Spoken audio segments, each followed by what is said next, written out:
In today's video, I'm going to teach you how to share my sub busy time on Outlook Calendar 2025.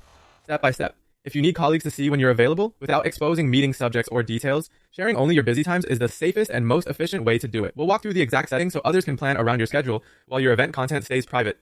Start in Outlook and switch to the calendar view by selecting the calendar icon in the navigation pane. Take a quick look at the left sidebar to confirm you're on the correct calendar, especially if you use more than one, like a work calendar and a personal one.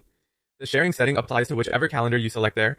Next, open the sharing controls. The quickest route is to right-click your calendar's name in the left sidebar and choose Sharing and Permissions. Depending on your Outlook layout, you can also use the Share Calendar button on the Home tab or click the three dots next to your calendar's name to find the same option. All of these paths lead to the same sharing panel, so use whichever appears on your screen.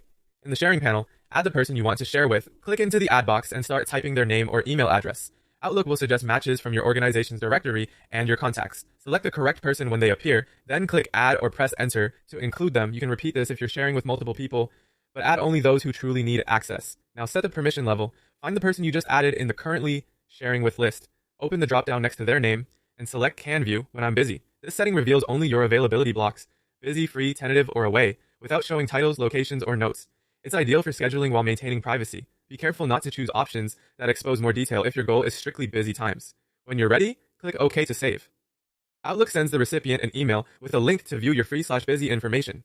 They can add it to their view, so your availability appears when they propose meetings. If they don't receive the message, have them check junk or try opening the link later.